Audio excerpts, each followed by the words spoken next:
qancha joyga qancha tunuka ketdi. İşleri sifatli. Oxir desa narxlarni aytib o'taman. Mana bu burchaklarni Ustalarınız işlerden razıyım.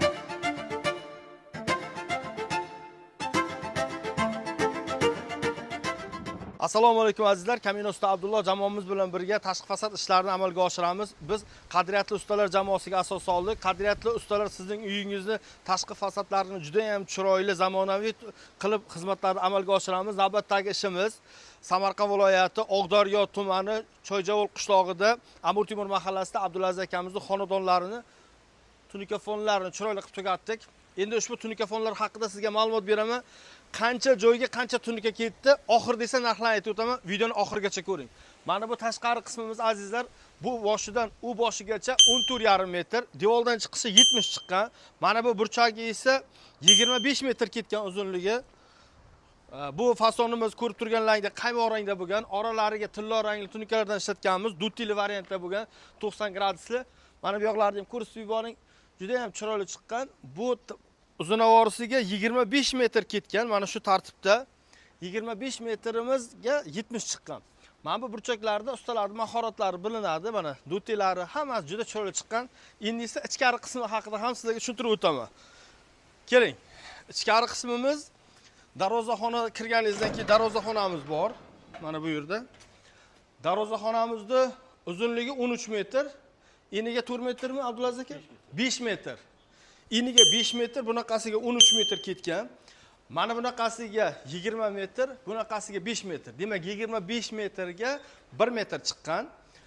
Va aylanib kelishligi esa 45,5 metr bo'lgan. U joyi 70 sm chiqqan. Mana bu darvozaxonamiz esa 5 metrga 13 metr. Ko'rib turgan hamma joyda umumiy kvadrati 280 kvadrat bo'ldi. Azizlar, buni bizning usta yigitlarimiz 18 kunda tugatdi. To'g'ri, ba'zi bir ishlarimizni ertaroq tugatadi, ba'zi bir ishlarimiz sal cho'ziladi.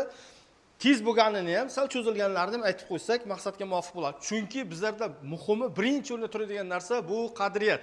Qadriyatli ustalar sizga mana bu ishimiz ko'rib turganlaringdek high-tech 3D variantda bo'ldi. Yonidagi hovuzlari mana bu atrof dutili variantda bo'lgan. Hovuz ustiga yana bitta duti qo'yilgan. Yonlariga turli ranglarda ishlatilgan kam-kamgina. Tunikamizni qalinligi 0.35, Toshkent metallurgiya zavodi tunikasidan bo'lgan, taydagi karkaslar metall profilga bo'lgan. Tunikamizning narxi 1,65,750 so'm. Mana shu narxda bo'lgan. Umumiy bitishlik 46,5 millionga bitdi. Ishimiz narxiga arziydimi, yo'qmi? Kommentariyada uzoqda fikrlaringizni bildiringlar. Sizlarning fikrlaringiz biz uchun muhim. Agar ishlarimiz sizlar uchun ham qiziq bo'lsa, siz ham uyingizni tunikafonni qildirmoqchi bo'lsangiz yoki tashqi fasadlarni, so'kinlarni qildirmoqchi bo'lsanglar, qadriyatli ustalar xizmatlarini sizga taklif qilib qolamiz. Azizlar, bepul hisob-kitob qildirish uchun hoziroq ushbu raqamlar orqali bizga bog'laning. Azizlar, biz mana Oqdaryo tumanida Cho'javol qishlog'i Amir Temur mahallasida Abdulaziz akamizda doktor Bobo xonadonini chiroyli tunikafonlarni tugatdik. Doktor Bobo, qanday ishlarimiz sizga ma'qul keldimi? İşleriniz menga ma'qul keldi. Sifati yaxshi. Ustalarınız işlerden razıyım. Sifatli qilib, yaxshi qilib berdi. Qanday bizlar ishonch qay darajada oqladik? Yaxshi, yaxshi. Ishonchli. Ishlari sifatli. Zo'rmi? Ko'ngildagidek bo'ldimi yo'qmi? Ko'ngildagidek, ditdagidek bo'lib. Qolganlarga ham tavsiya qilasizmi? Tavsiya qilaman. Qildirsalaringiz yaxshi. Mana o'zingiz ko'rib turibsizlar. Zo'r, ha? Bizlar haqqimizga endi bir duo qilib bering. İşleringizni omadini bersin. Alloh hamisha Alloh qo'llasin. Usta bolalar qo'li dard ko'rmasin. Amin, rahmat.